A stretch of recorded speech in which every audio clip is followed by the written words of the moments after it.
In this video, we are going to discuss about the electric materials.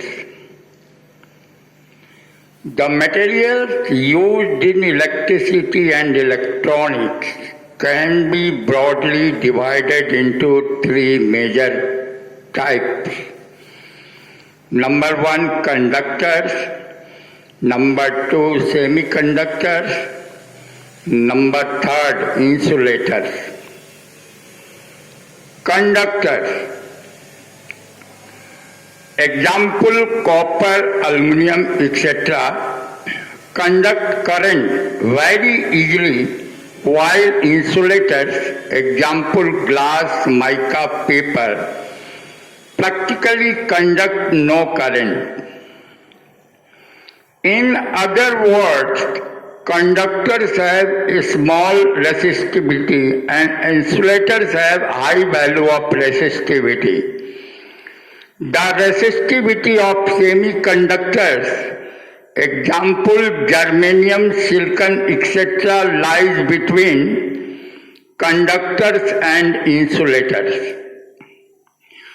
Next, what do you mean by conductors? Conductors are formed by metallic bonds. These bonds are based on a structure of positive metal ions surrounded by a cloud of electrons. Number second, conductors have positive temperature coefficient of resistance, that is, their resistance increases with rise in temperature and vice versa. Conductors are used to carry in electric circuit. Next, we will discuss about the semiconductors. Semiconductors are formed by covalent bonds. Semiconductors have negative temperature coefficient of resistance, that is, their resistance decreases with the rise in temperature and vice versa. Semiconductors are used in the manufacturing of electronic devices, example, crystal, diodes, transistors, etc. Insulators. Insulators are predominantly covalent compounds. The valence electrons are tightly locked with neighboring atoms and are not available to support the flow of current. Insulators have negative temperature coefficient of resistance, that is, their resistance decreases with the rise in temperature and vice versa. Insulators are used to confine the current to the desired path.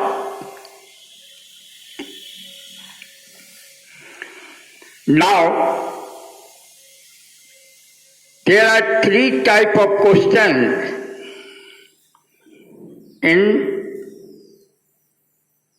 current electricity. Question number one, is volt a unit of charge? Is volt a unit of energy? What is my question? Is volt a unit of energy? तो इसका answer है yes, volt is the unit of energy. It is because volt is the unit of electric potential.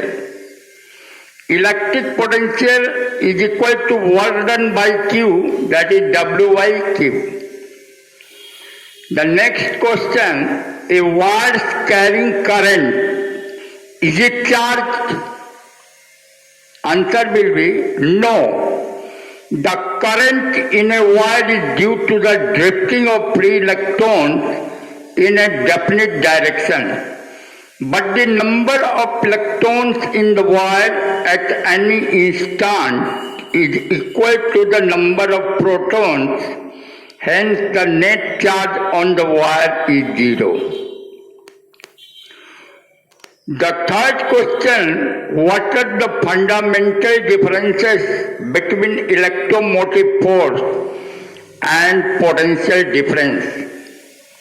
The following are the differences between electromotive force and potential difference. Number one, the name electromotive force at first sight implies that it is a force that causes current to flow.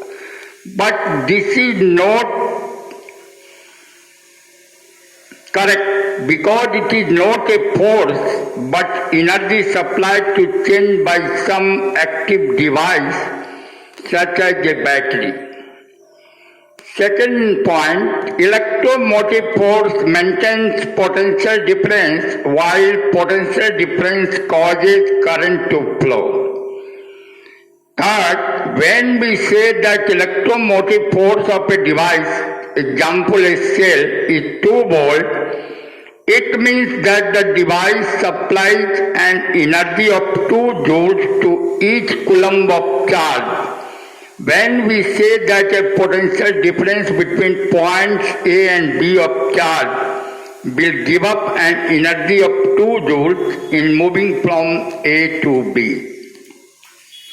Next, we will discuss about the ohmic conductors and non-ohmic conductors. The graph of ohmic conductors are mentioned here and non-ohmic conductors are also mentioned here. What is ohmic conductors? Those conductors which obey Ohm's law, that is V, voltage directly proportional to current, are called ohmic conductors. Example, metals. The VI graph for such a conductor is a straight line passing through the origin. Non-ohmic conductors, those conductors which do not obey Ohm's law, are called non-ohmic conductors. Example, vacuum tubes, transistors, electrolytes, etc. The VI graph for such a conductor is non-linear figure. This figure of non-ohmic resistance shows Ohm-ampere graph of a non-ohmic conductor for a fixed potential difference of 10 volt.